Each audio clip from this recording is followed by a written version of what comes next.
Welcome to Shop Talk Live, Fine Woodworking Magazine's bi-weekly podcast. I'm your host and Fine Woodworking editor, Tom McKenna. With me this episode, our executive art director, Mike Pekovich. Hey, guys. Special projects editor, Matt Kenny. Hello, everyone. And web producer, Ben Strano. Yep. Hey, Ben. As always, Jeff Rose is manning the camera and other gear over there. Hey, Jeff. Hello. Before we get started, I just want to let folks know that Fine Woodworking Live 2017 is inches from selling out. It takes place. I understand that, but no, we're inches away. We're inches away. There are like 2 or 3 spots. Ah, So get on the phone and actually log on the site and sign up if you haven't done so. It takes place April 21st to the 23rd at the Southbridge Hotel and Conference Center in Southbridge, Mass. Again, sign up now. Otherwise, you'll have to wait till 2018.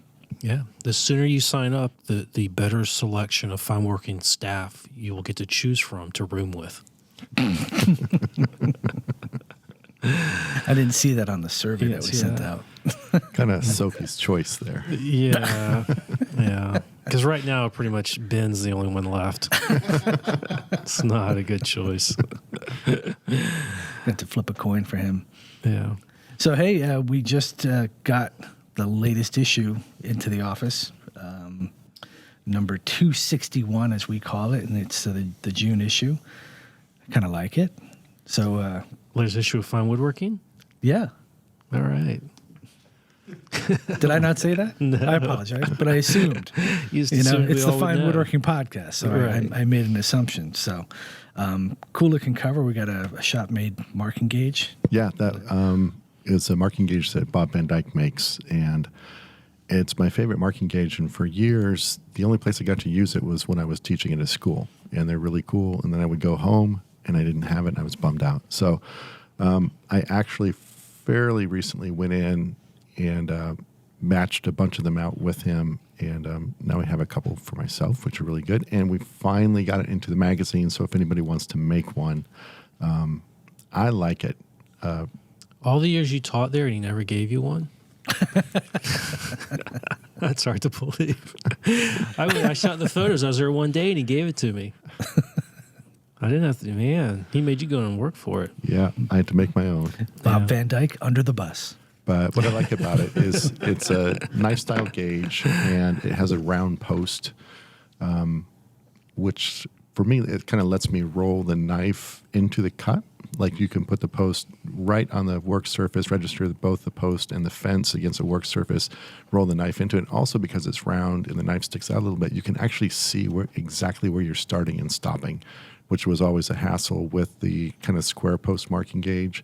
And then the wheel style marking gauges, they're just sort of a soft start, soft exit. So you always have to go a little bit too far. So Because they're rounded.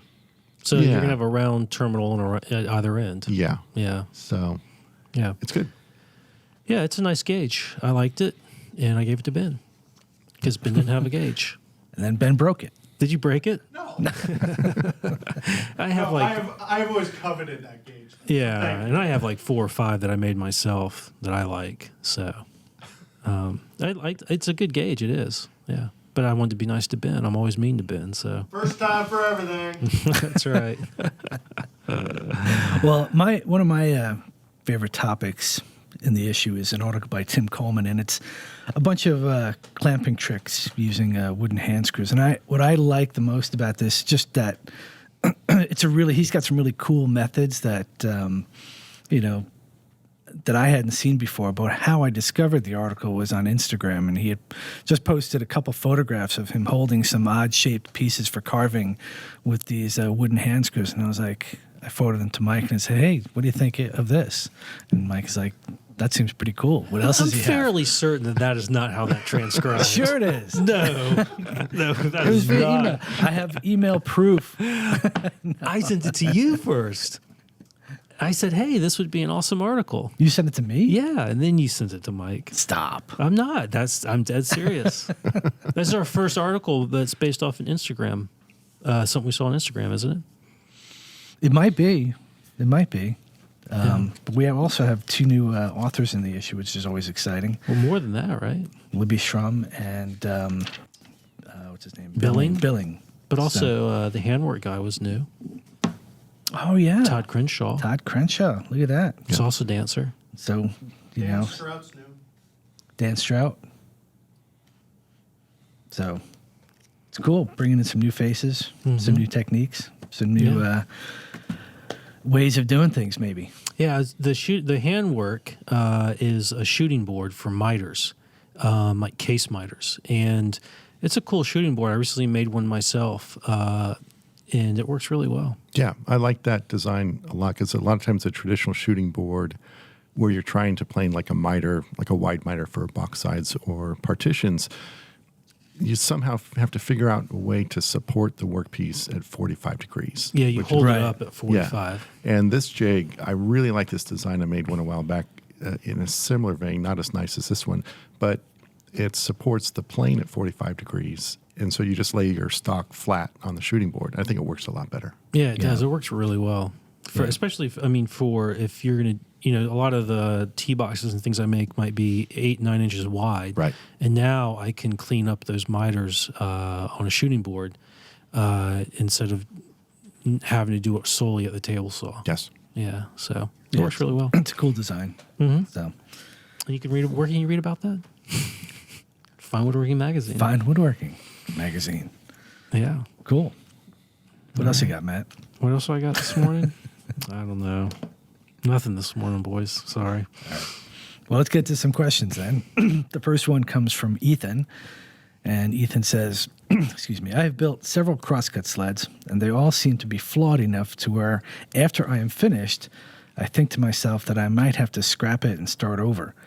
I built one out of 1/2-inch plywood and made my reference fence from several layers of plywood. When the fence came out of the clamps, it had a bow in it. I'm about to give up on the crosscut sled altogether. I'm wondering I'm wondering what the pros and cons of an aftermarket miter gauge are versus a crosscut sled. Well, we can answer that question, but we can also help him with his other problem, which is how to get a fence that's straight. Because I think what's happening is he's buying plywood and it's already not flat. Yeah. And if he's gluing up layers like vertically, that could sort of create a bow. I think. Yeah. The one thing that he, Ben had mentioned on the question was that the Ethan doesn't have a jointer or a planer. Yeah. Well, what should we do first? Should we tell him how to make a fence that's straight? Yeah, or- let's do that because the other one is a really short answer, which is no, crosscut sleds are awesome. Make your own. Don't buy an aftermarket guy. And a miter gauge is good for some things, but it's not a substitute for a crosscut sled. It's a completely different animal, and you have to have them. Yeah. I have a Yes. miter. I have both now, and I had a miter gauge first, and I used the crosscut sled primarily. Yeah. Yeah. Where a miter gauge sort of fails is wide stock. A sled, I think, is better for wide stuff. And but yeah, I would say you want both too. Yeah. So here's how I think I would go about making a fence that was straight Without a joiner and planer. without a joiner and planer and from plywood. Now this is not an ideal solution. So here's a couple of different solutions. One, look at your plywood because he's saying he's gluing it from multiple layers. It's going to be bowing in one direction, or cupping. So what I would do is take 2 pieces and have them bowing in the opposite direction, and then glue and clamp them together. I would try that. You might get them straight out of that. Yeah. I think what I would actually do, and this would actually work, is you're going to have to make at least an L-shaped fence. Yes. Yeah. So because you can rip a piece of plywood on your table saw and you will get it straight edges. Yes. And then you can use that straight edge, which is not going to flex. It has sort of like the rigidity of an I-beam. Right. Yeah. Then you can screw your vertical part to that, and that'll straighten it out. And so you'll have this nice straight L fence. And you probably want to, I would normally in that case also make little brackets, Like ribs to fit inside the L. Kind of a triangle block. A triangle block, yeah. And that would even make it more rigid. And that just means your crosscut sled has to be a little bit deeper to accommodate that L-shaped fence with the triangle brackets. Right. Yeah. Which I don't think is a big deal. In fact, for my dovetails, I cut dovetails on the table saw, and a lot of times if the pieces are long, they're supported sort of vertically standing up. So I want a taller fence, and I made the fence exactly as you suggested. Right. Yeah, and that works perfectly. Yeah. I mean, I have that type of fence on my drill press table. I've made that type of fence for on the bandsaw for different things, for different types of fences on the bandsaw, and I've also used it for stuff on the table saw. It's perfect. It works flawlessly. I mean, assuming that you can rip a straight edge to on your plywood. Yeah. Well, Which it you comes should be able straight, to. and if you have a table saw, I'm going to say, you can do that. You should be able Yeah. to. Yeah. Hopefully. Mm-hmm. Yeah. All right. Rock on. Next question. Excuse me. This one comes from Steve. And Steve says, I'm fairly new to the hand tool side of woodworking, so this may seem like a stupid question. My question is how planes are put away in tool cabinets. Are the blades retracted prior to storage, or are they left set up to do another cut? I never retract. Never blades. retract the plane blade. I either store it on the side, and now I've got Kaizen foam in my tool cabinet, and I just rest them flat on that. When I put it in there, I always put a fresh marshmallow under the blade to protect the blade. Yeah, And also it makes it delicious. it's not a dumb question at all, No. because that is sort of the question along those lines is always, how do you lay your plane down on the workbench when you're using it? A sole down or on its side. I always put it sole down, and in my tool chest and tool cabinet, the same thing. The blade is down. Some people, they'll do like glue down a little strip of wood just to kick the toe up a little bit. It's not a bad thing if you want to do that. Mm-hmm. This question, like, do I put it sole down or on its side on the bench, for example, is as old and as contentious as pins or tails first. And there's a real short answer for both of those questions. Tails first. Sole down. Yeah. And let's just move on. Right. Yeah. People think it's contentious, but it's not, because there's just people who are wrong. So, well, okay. Plane sole down or on its side, the idea is that if you put it on the sole, somehow the blade can get damaged from the workbench or something like that. But I think that the likelihood of the blade getting hit when it's on its side is probably greater than any chance of damage. And also, my bench is always kind of messy. If there's any like shavings or anything like that on the bench, You just put it down on that. That's kind of Stick it what on I there. do. Yeah. If I have something convenient to prop it up, I'll put it on. But otherwise, I don't really worry about Yeah. it. The only plane I lay flat all the time is my shoulder plane, because that's just going to fall On over. its side. Right. The wind blows the You wrong need a way. big shoulder plane. Your shoulder plane's too skinny. It is. It's 3/4, man. Yeah. The bigger one. You need to So, feed it some bacon. what? Fatten it up. Get some pork shoulder. Yeah, yeah. Because here's the thing about that. My workbench is made from wood, like probably just about every woodworker. There might be someone out there who has a steel top bench, and steel, like the blade, is harder than wood. So if you put it down on the wood's not going to damage it. Okay. Right? Yeah, I'm going to That's say reasonable. Yes. We're reasonable people. I'm reasonable. Yeah. All right. All right. Well, let's get on to the first segment for today. It is time for our all-time favorite technique of all time for this week. What is that Friday the 13th sound for? How about you, Is yours Matt? a chainsaw? Do you want to hit us up first, Matt? No, I think Mike needs to go All right, first. Mike. Because Matt hasn't thought of Potts. his yet. I haven't. Yeah, this is a cool technique. It's sort of a technique I came across a long time ago, and I'm using it in a slightly different way than I learned it, but it worked really well. Basically, my very first issue at Fine Woodworking was issue 122, and one of my first articles I laid out was an article by Chris Bexford on moldings that stay put. And basically, in order to attach moldings cross-grain, he made a series of dovetail keys screwed to the case that he slid the molding onto. And that actually was my very first illustration in the magazine. Back then, art directors were supposed to be able to illustrate as well.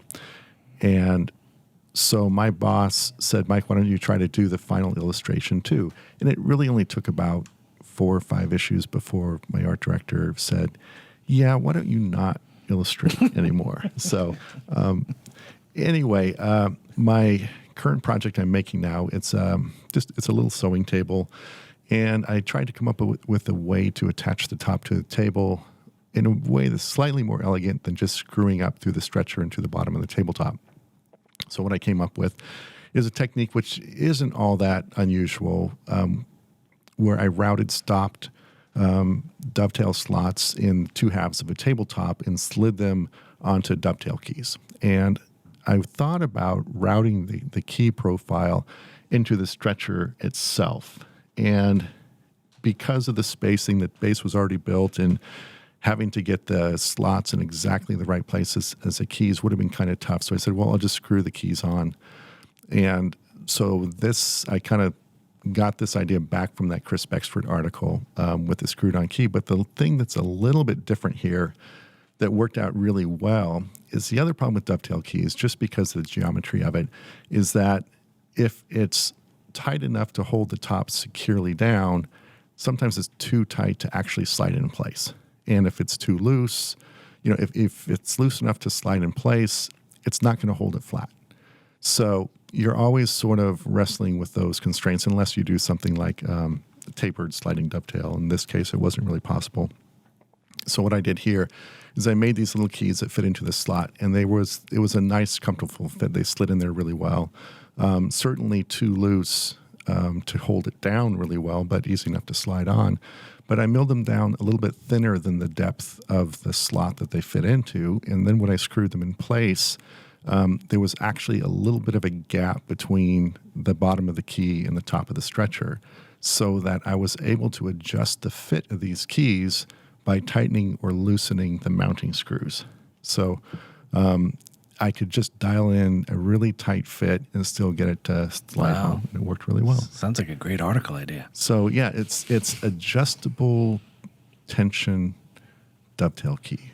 Mm-hmm. Yeah, I don't think that'll be the title of the article. That's really cool. Yeah. Yeah. How about you, Matt? Ready yet? I'm ready to go. I don't know if Ben's ready to go. I just told him what it was. Oh, look at that. There it is. All right. So this is my favorite technique of all time this week. So actually I stole this. I really stole this from the handwork in the issue that's about to come out. A guy named Todd Crenshaw, who I worked with. I'm making the 45-degree ramp for the shooting board that I just talked about. And it needed to be, clean it up with a hand plane, dial it in. And the way he did that was put it in a clamp, like this parallel jaw clamp, and then he clamped the clamp between 2 dogs on his bench. Well, I don't have bench dogs. So what I did was clamped it in the vise and then put it in my twin screw vise.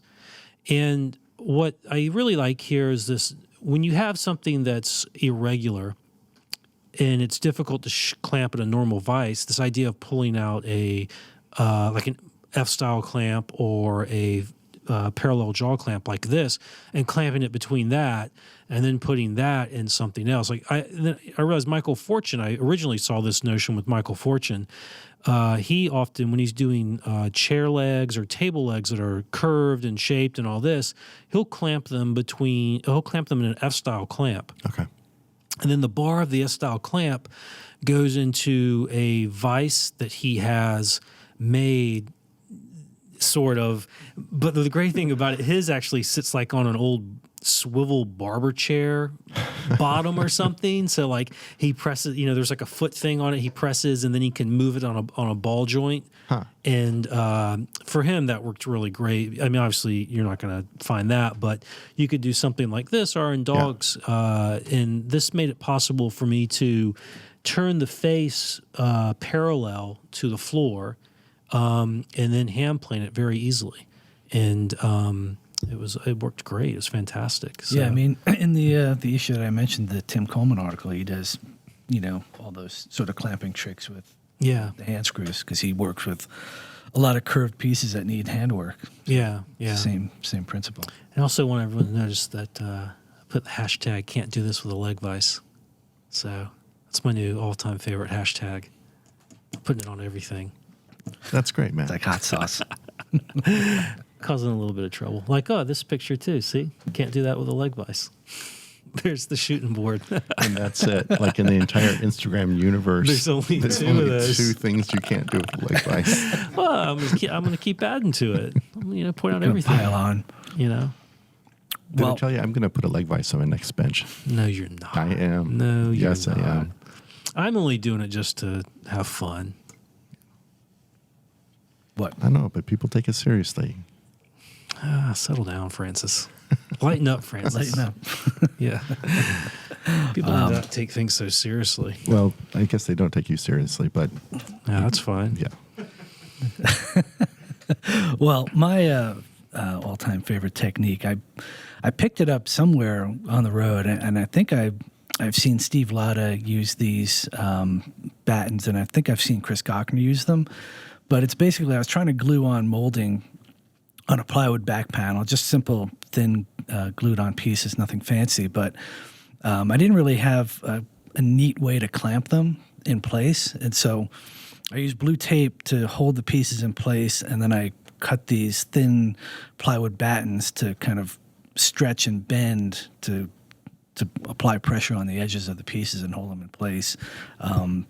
It's a really nifty trick for stuff like this. That's cool. Yeah. But someone on Instagram had said that it's an old luthier's trick, and they're called go bars. And I Googled it, of course, and there are all these cool rigs for guitar makers using the same principle in different ways. It's really kind of cool. But it did take me a few tries to get the batten length right, and the blue tape kind of came in as a result of the battens being too long and then everything popping off. So then I put the tape on, and I still had to adjust the pressure or the length of the batten. So I salvaged, or I broke a few in the process. But really cool method. It was just one of those things where it's one of the things that's amazing to me sometimes is that I come up with solutions to problems, and I realize, oh, that was from work.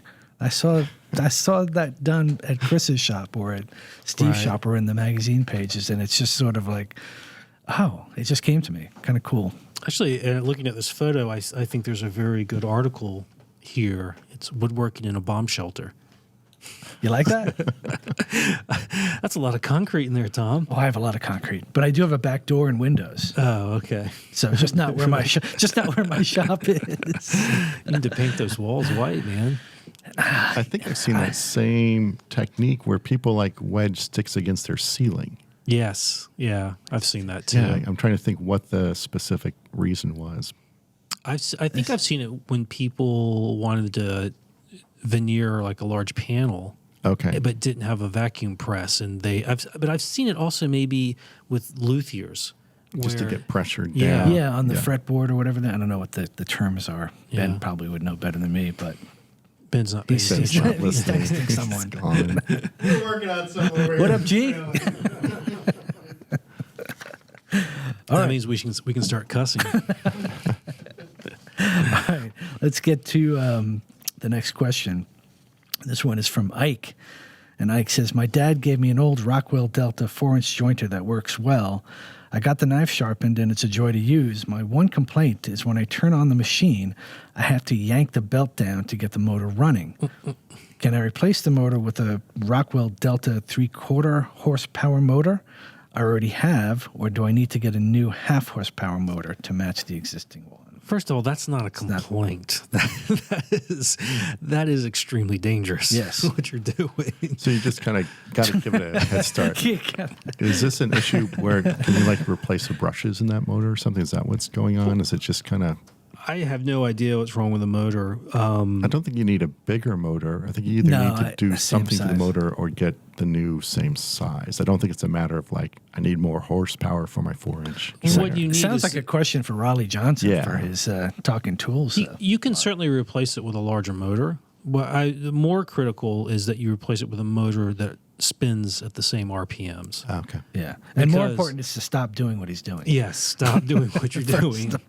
If you like all your fingers, please stop doing that.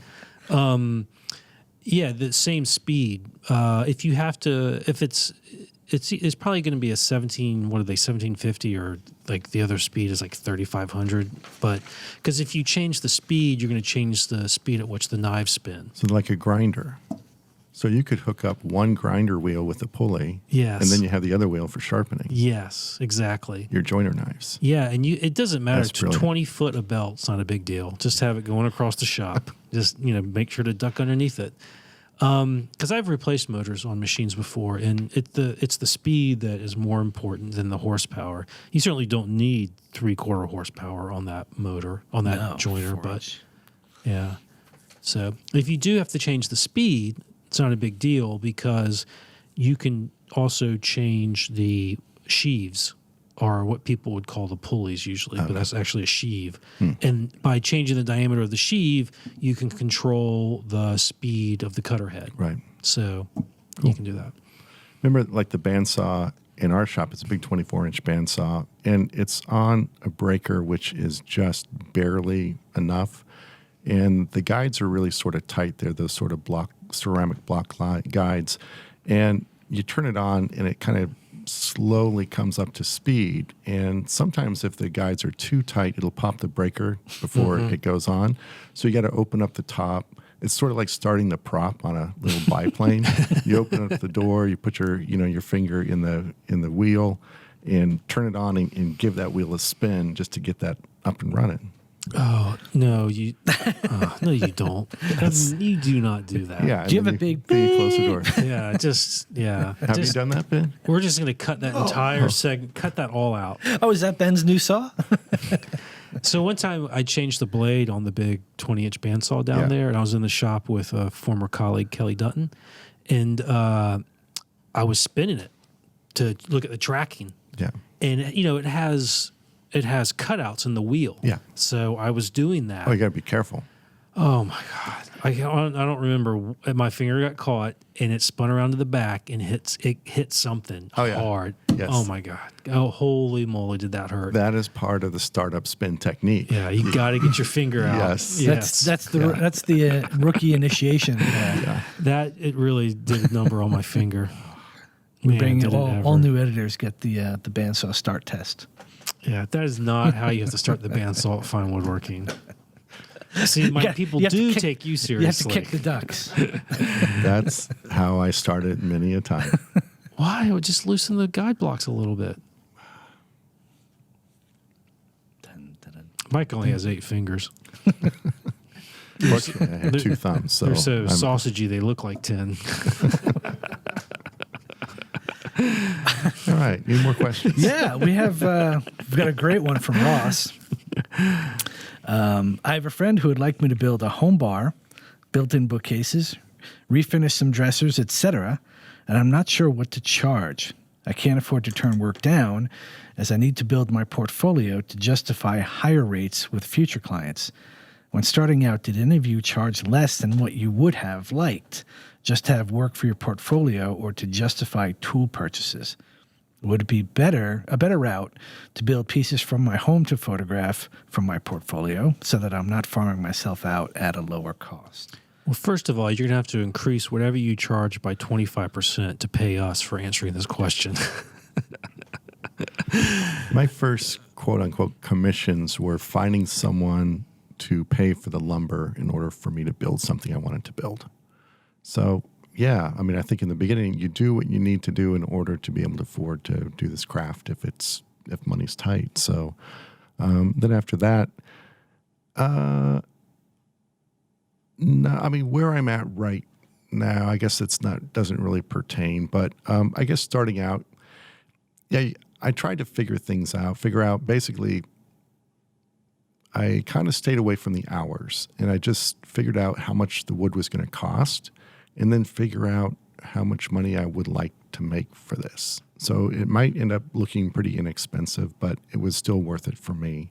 Yeah. And, building up your portfolio is a really important thing. And also, payment kind of takes different forms. And that if you're wondering what to charge for something, it probably means you haven't done it yet. And if you're learning on the job, then you sort of have to take that into consideration in terms of how much you're charging someone, because a lot of what you're getting out of it is kind of learning how to do it.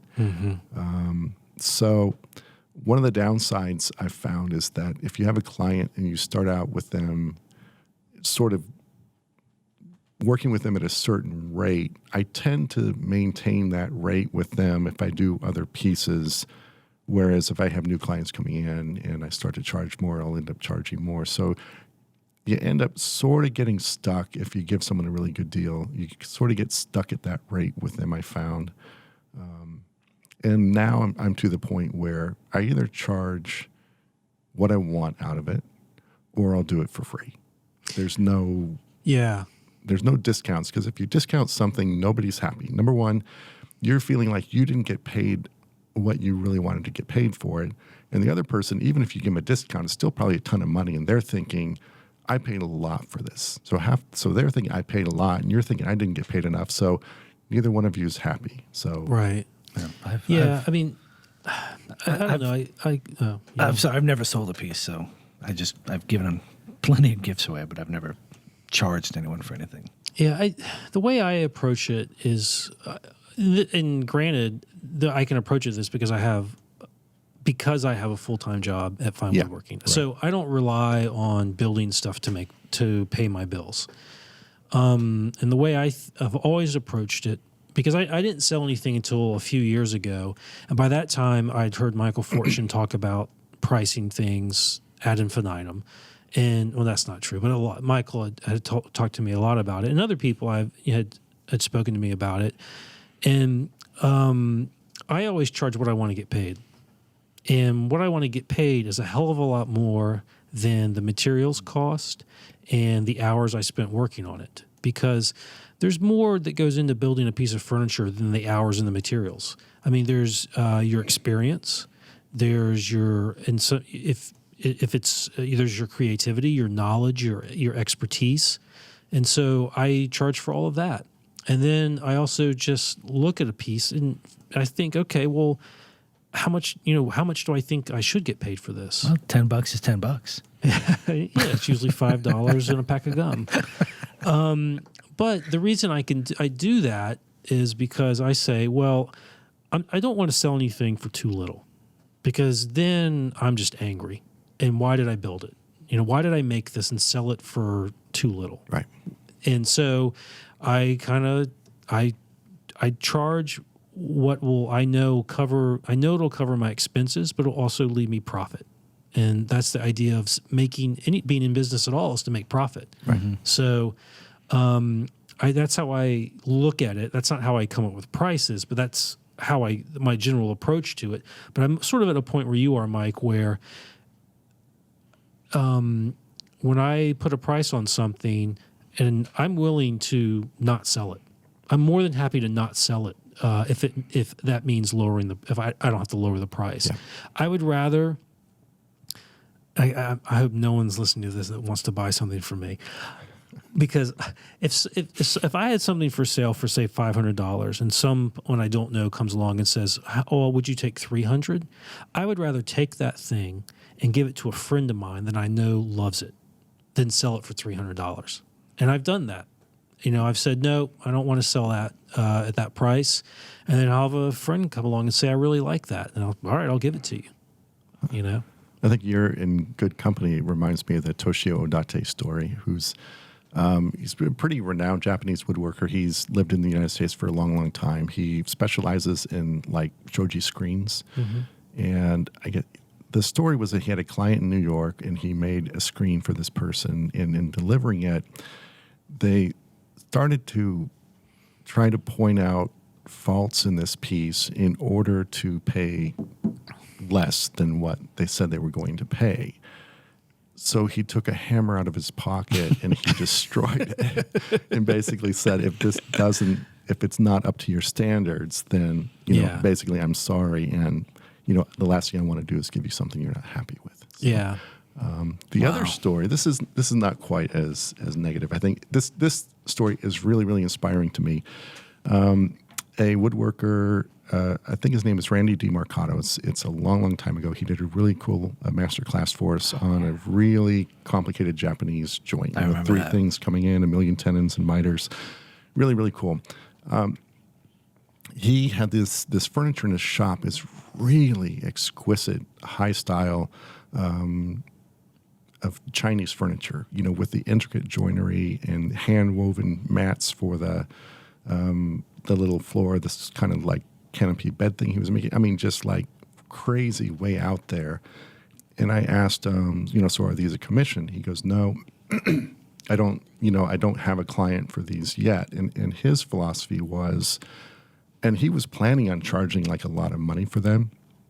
And he said that you need to build what you want to sell before you can have someone come and want to buy it from you. Because if you want this piece of Chinese furniture, you're not going to commission someone who's never done it before for you. So his thing was, I'm just going to make what I want to make. And if I find people to buy my work, they're going to buy the work that I want to be making. Yeah. And that's sort of the flip side of doing commission work. And I was sort of on the other side where I really wanted to do commission work, and I really wanted to work with a client to give them what they wanted. And that's a really good thing. It's a great learning experience. I really enjoyed doing that. That connection to the customer is a really important thing for me. But I sort of ended up with a portfolio that was kind of a mishmash of things that I may not have wanted to build had it been up to me to build it. Yeah, see, I can buy into that because my first couple of commissions were things that I made which are not, I wouldn't have made normally. It's nothing I wanted to make, but I got paid for it, so I did it. But it changed when I started the 52 Boxes in 52 Weeks project. Then all of a sudden, people were coming to me wanting to buy the stuff I was making. Yeah. And so now I just make what I want to make. And again, I have the advantage that I have a full-time job. So, but I make the stuff I like, and for now, right? I make the stuff that I like, and I have found that there are people out there who want to buy it, And so that's another thing about selling stuff is you got to market yourself in some fashion. You've got to reach an audience in some way. It's not too hard on the internet nowadays to do that. I found people bought boxes for me through reading my blog and through Instagram. And I'll tell, before we move on, a quick story. My friend Joe that taught me to make furniture told me this story. He has a lot of great stories about clients that are difficult on price. But one he told me was a woman came to him and wanted him to make something for him. And he was like, sure, I'll do that. And she asked for the price. He said the price. And then she said, come on, Joe, can't you give me a better deal?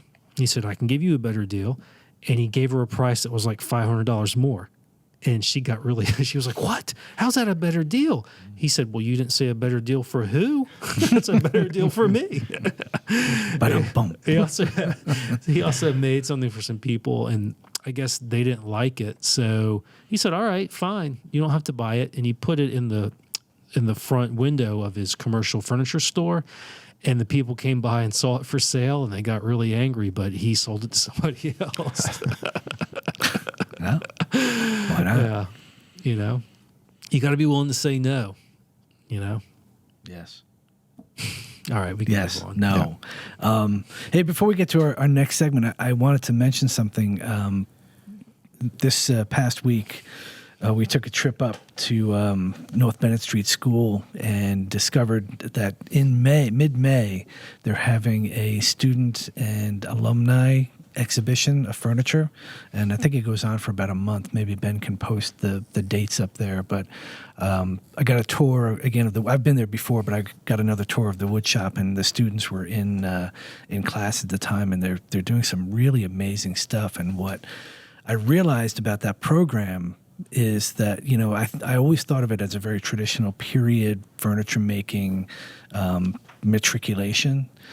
But the student work that was being done were just riffs on period furniture making. And I saw some just amazing takes on traditional work that kind of blew me away and really opened my eyes. And Dan Fea, who is the lead instructor there, eager to show us what was going on. So I'd encourage anyone in the Boston area to go up and see some of this stuff if you have a chance. Cool. Anyway, it's time for our all-time favorite furniture of all time for this week. Do you want to go first, Matt? Yeah, I can go first. Are we ready? You got the yeah. So here's my favorite piece of all time for this week. This was 60 weeks ago. This was posted to Instagram by a guy in Japan, whose name I'm not going to try to pronounce. But what I really like about this, I don't even know what, I think these hold silverware or something. Cutlery boxes, see? That even says it right there. What I like about it is a couple of things. One, I like that it sits up off the ground and on these little feet that come underneath it. And I believe by looking at the one on the left-hand side, there are actually little sled feet that run front to back underneath the box, as well as this centerpiece that runs the length of it and comes out. And then that gives there's these nice little turn posts that come up to the handle. And when I saw this box, this is where I got the idea to start wrapping pulls and thread. Because I saw this, and I believe that that's what is wrapped around these handles is some rope or something. And I really liked the look of it. And so that's where I got the idea. And I just like these little boxes. They're very clean and modern, but they also have a nice traditional feel to them. Like they're clearly rooted in Japanese tradition, but they're also very clean and modern. And I have no idea what the wood species are. It could be ebony. It could be something that's ebonized. Now Instagram will translate stuff for you, but this was at a point when they didn't do that, so it still won't do it. So I just like how clean and modern they look.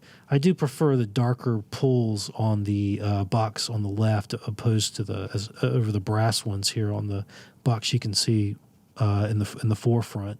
But I just like the shape of the post and the nice the alternating or the lighter colored handle with the rope wrapped around it or the cord wrapped around it. I really like that and how it sits up off the table. And I don't know. That's cool. It's pretty cool. Yeah, I like the post. I was going to talk about the tapered post. It's really a nice detail. Yeah.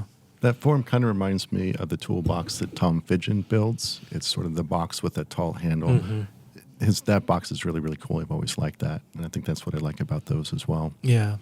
It's really nice.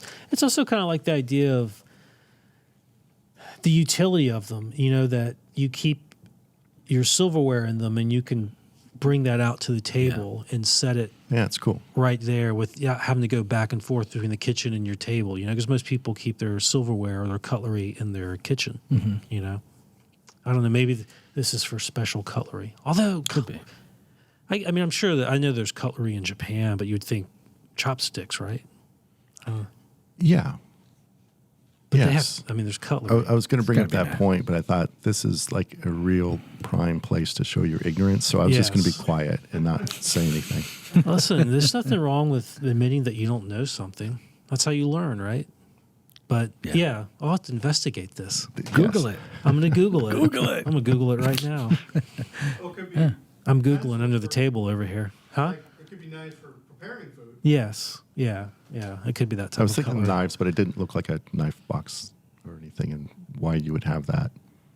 Anyway, yeah. Anyway, Maybe I'll ask the guy. Yeah. Google them. Yeah. How about you, Mike? What's your favorite piece? My favorite furniture of all time for this week is a piece that I made. Oh my gosh. This is so Pekovich. Actually, I think I was the first one to do this, wasn't I? I don't think so. Have you done it? Yeah, I've done it. Oh, okay. Yeah. That's funny. It's a little chair. The reason I like it, it's my favorite. This is a chair I made pretty close to when I first came to the magazine.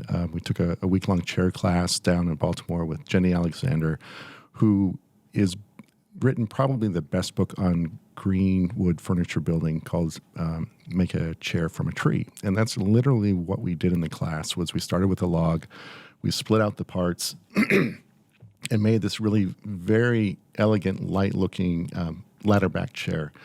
And the reason why it was probably the best woodworking lesson I've ever had in my years of woodworking. Not so much that, okay, I'm making a chair, which is odd, and I'm using tools like froes and axes and shave horses and draw knives, which was really cool.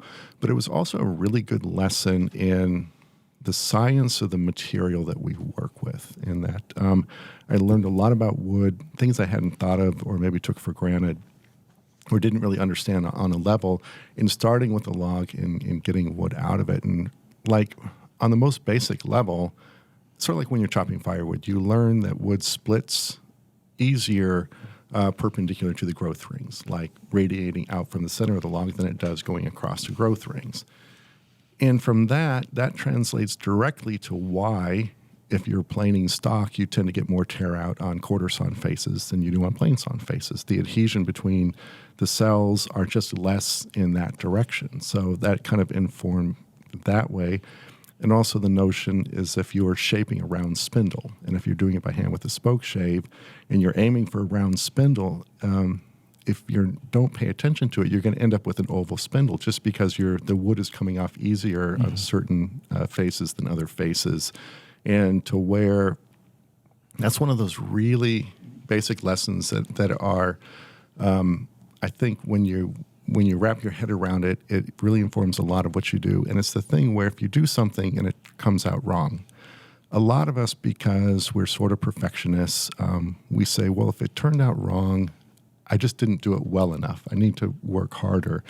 When in something like that, it's really what you're lacking is an understanding of why it went wrong, as opposed to just attributing it to lack of skills. So, that notion of if you're shaping a round spindle and you know that the quarter sawn faces are going to shape faster than the plane sawn faces, and you account for that, you can end up round just by not doing that. And then obviously, if you're going from green to dry, there's a lot of shrinkage going on, again, that differs in two axes. So all those things were really good lessons. And the notion of riving stock, where you're splitting wood along the grain. And when you do that, the wood is incredibly strong. And the back slats on this chair are maybe 3/16 of an inch thick, really, really thin. But because they're riven stock, they're incredibly strong. And this chair, it looks very light and delicate, and people tend to be afraid to sit in it. But after almost 20 years, this thing is like rock solid. And that notion of building light and strong was really cool. So great lesson in woodworking. Pete Galbert gives great lessons on that whole idea of the wood grain and working with it in a natural way.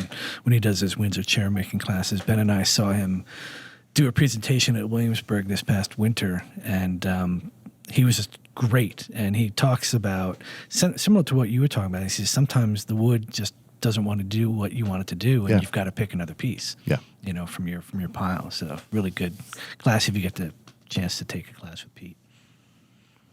Am I up? Oh, yeah, I'm up. Well, after building this large kind of cabin on stand, I was looking for something light for my furniture. And so I came across this piece. And this is actually done by Chris Bexford. And if you go to his website, you'll see it, and Ben will post it as well. But it's just a simple, looks to be cherry wall shelf. And it's very Cranovian to me. It kind of jumped out. That sort of gave me a West Coast feeling. Certainly not a shaker look that he's more associated with. Right, and that's one thing I wanted to mention, that Chris does a bunch of other non-shaker designs, and some of them are really cool. But this I just liked because I think I'm sort of done with walnut for a little while, and I'm done with white oak for a little while. No, and never. I liked just the look of the cherry, and I'm thinking of making a wall shelf for my living room as my next project, something kind of that I'll be able to finish before a year. So I've always liked this piece too. I've seen it before. It's really nice. I do like it. I like the geometry of the parts. Yeah. What's curious is that the drawers are there's no side. You can see the dovetails of the drawers. So it's like two drawers stacked sitting on a shelf with no that's what it looks side like. partition. Right. So you're wondering how does that second one stay above the bottom one and open and close? What's going on there? Well, we just did an article that Chris did on a their shaker top- sewing table where top hung. the drawers were hung from the top on the underside of a tabletop. So Oh, so the top one is probably hung from the top, and the bottom one is has an undermount. I would think there's Slides. slides for the bottom. Yeah. Yeah, Yep. yeah, that's cool. So Very again, nice. something brand new, but he was probably pulling from his shaker storehouse of Yeah. problem solving. And Yeah. Yeah, Really very clean. nice. Chris does great work. And I like the fact that he steps away from his professional, way of working in the shaker style to do this. And I bet he probably enjoys this a lot. Anyway, let's get to the next question. This one is from Sean. And Sean says, I'm working with some English walnut that has a rather unpleasant sort of barnyard smell to it.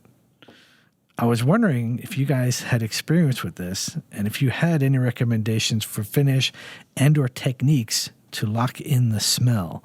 I love the look of this slab and I want to make it into a Nakashima style coffee table front and center in my living room, but I'd prefer my living room not to smell like a barnyard. oh, I would first try to not lock in the smell. Let it Unleash the smell. let it air out for a while. Put it outside. yeah. First thing I thought of was that this must be like a air dried or green slab because those are the ones that are the smelliest. And it's possible that mice lived in the rack for a while and peed all over it, Could be, or cats. or cats. I think it's the wood. Like I know, like white oak has a really distinct kind of pea smell when it's green and you're working with that. Yeah, white oak smells like pickles to me. Yeah, or pickles. Yeah, I think in that same It does. genre of smell. Yeah.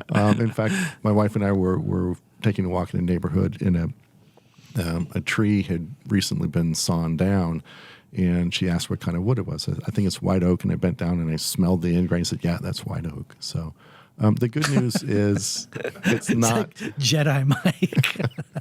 Now it's like a dog sniffing another dog. The good news is the smell is not going to permeate the finished piece of furniture. No. Check the moisture. I would sort of make sure that it's dry enough to be working because he did say it was a slab that he'd been air drying for a while.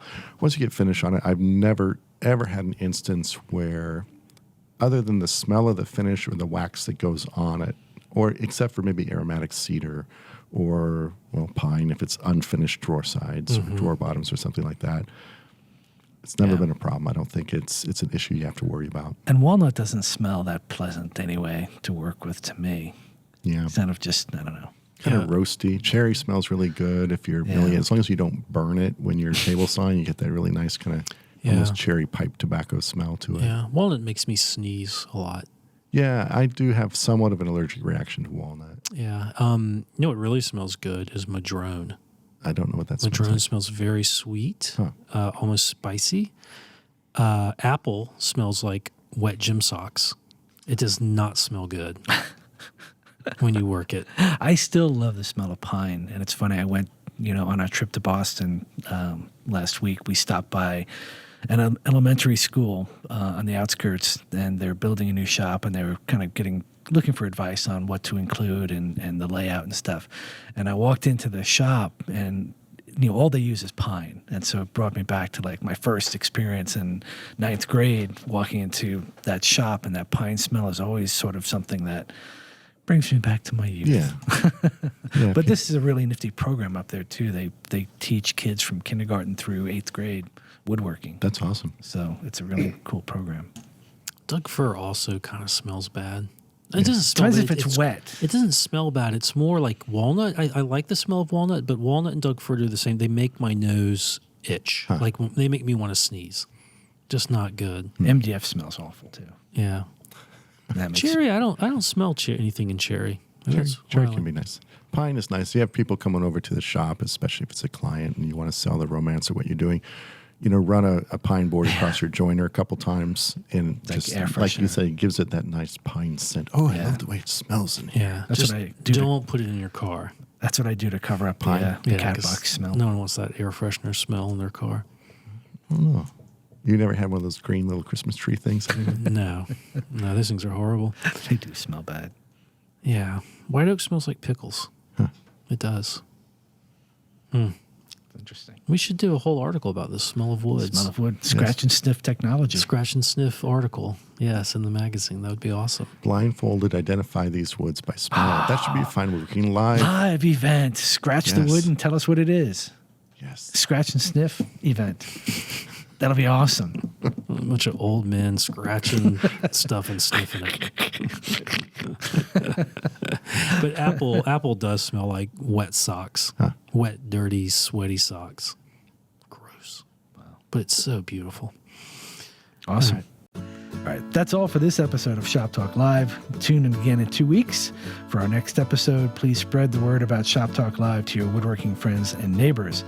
Shop Talk Live is dependent on your questions, so make sure to send them in to shoptalk@taunton.com. That's shoptalk@taunton.com. You can stream the podcast via iTunes, and while you're there, please give us the all-popular 5-star rating, and don't forget to leave your funny, witty comments. If you're watching on YouTube, please click that thumbs up button. Finally, you can keep up with Fine Woodworking on Instagram and on Facebook, and look for all of us on Instagram as well. Thanks for listening, and have fun in the shop.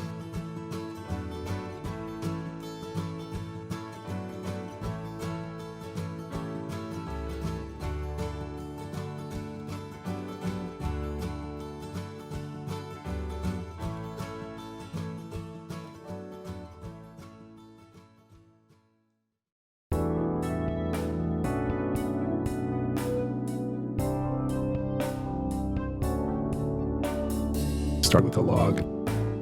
We split out the parts. Very elegant, light-looking ladder-back chair. Pretty close to when I first came to the magazine. We took a week-long chair class down in Baltimore with Jenny Alexander, who is written probably the best book on green wood furniture building called Make a Chair from a Tree. Start with a log. We split out the parts. Very elegant, light-looking ladder-back chair. Start with a log. We split out the parts. Very elegant, light-looking ladder-back chair. I learned a lot about wood, things I hadn't thought of or maybe took for granted or didn't really understand on a level in starting with a log and getting wood out of it. Sort of like when you're chopping firewood, you learn that wood splits easier perpendicular to the growth rings, like radiating out from the center of the log than it does going across the growth rings. And from that translates directly to why, if you're planing stock, you tend to get more tear out on quarter sawn faces than you do on plane sawn faces. Start with a log. Okay, I'm making a chair. We split out the parts. Froze. Very elegant, light-looking ladder-back chair. Start with a log. Axes. We split out the parts. Shave horses. Very elegant, light-looking ladder-back chair. Start with a log. Draw knives. We split out the parts. Draw knives. Very elegant, light-looking draw knives. Ladder-back chair. Start with a log. Draw knives. Draw knives. We split out the parts. Draw knives. Very elegant, light-looking ladder-back chair. Okay, I'm making a chair.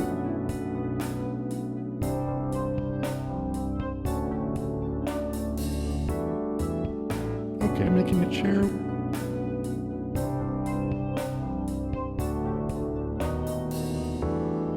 Okay, I'm making a chair.